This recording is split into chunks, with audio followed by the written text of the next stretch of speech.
Hello again. In this video, we're going to be looking at homework problem number 6, and we're back to the photoelectric effect, and we're specifically going to calculate the de Broglie wavelength of an electron accelerated from rest through a potential difference of 100 volts, 1 kilovolt, and 100 kilovolts. So again, we can start this problem with another picture where we have electrons starting at rest,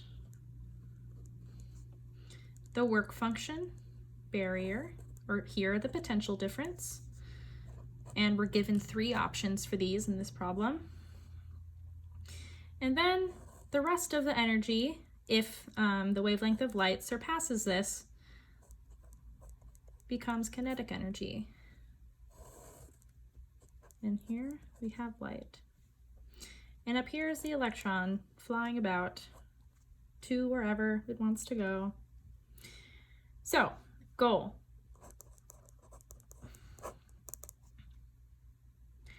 I'm just going to put it in my own words. Calculate de Broglie wavelength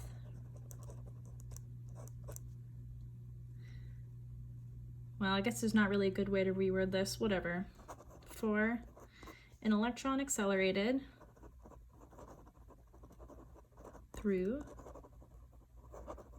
3 potential differences. It's differences. So we need a way to relate the wavelength to the potential difference. And we can do this using the de Broglie equation. Wavelength equals Planck's constant over momentum, and we know that momentum equals mass times velocity. But because we need to relate wavelength to the potential difference, we can connect the momentum to the potential difference through plugging this in for kinetic energy. And we can do this with a little bit of algebra.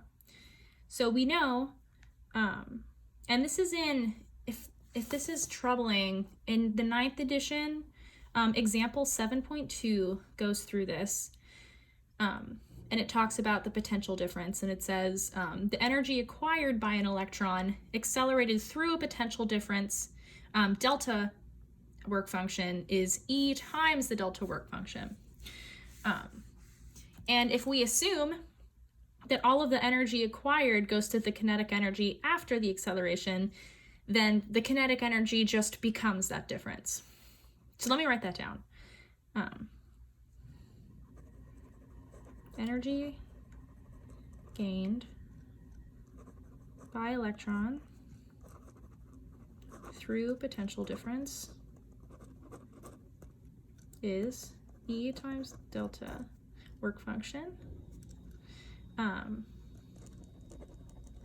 where E is the charge of the electron. And since all energy acquired goes to kinetic energy after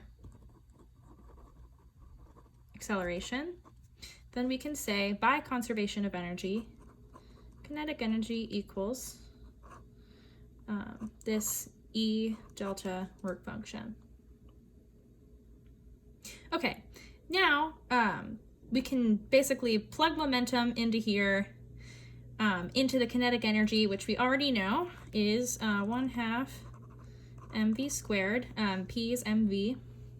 So we can plug this in here and basically relate momentum to the work function. So if momentum equals mass times velocity, then we get kinetic energy equals 1/2 p squared over mass of the electron, because we have electron in the problem.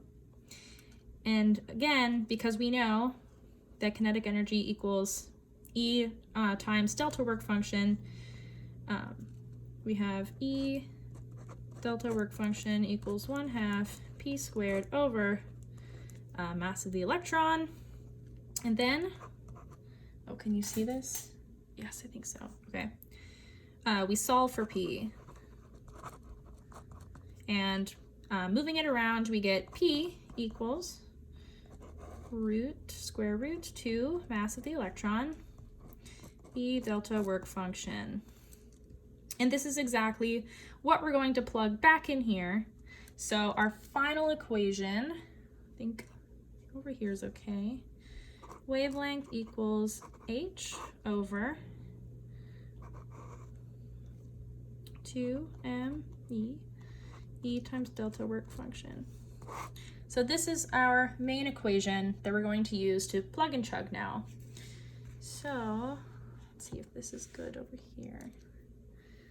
I think that should be enough room. Okay, so for the first potential difference, we can just look at 100 volts, and then the rest are very similar.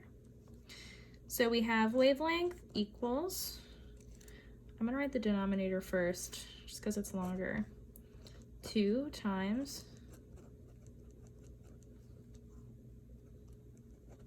mass of electron times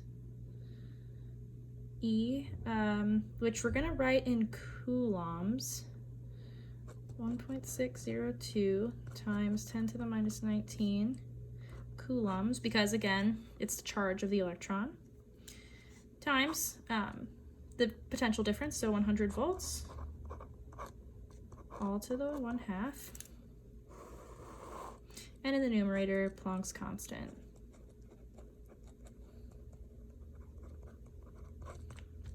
Plug and chug, we get 1.2 times 10 to the minus 10 meters.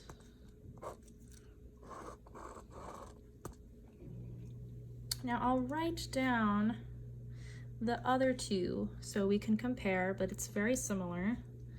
So for 1 kilovolt, you get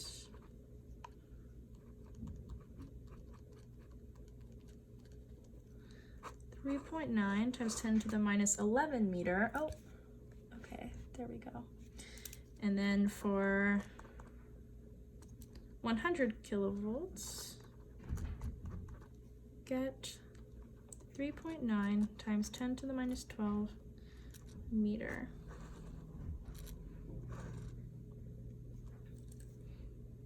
So we can see as the potential difference increases,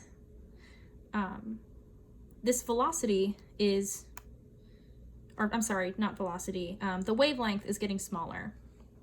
So I think these answers make sense, because if you have a stronger potential difference, you're going to need more momentum to escape. So here, in this equation, this is P. The relationship is wavelength is inversely proportional to momentum. So a higher momentum means a smaller wavelength, which is observed.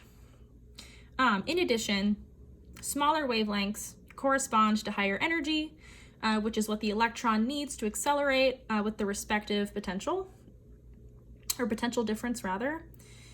So we have potential to 1 over P. It's also proportional to, or inversely proportional to the potential difference.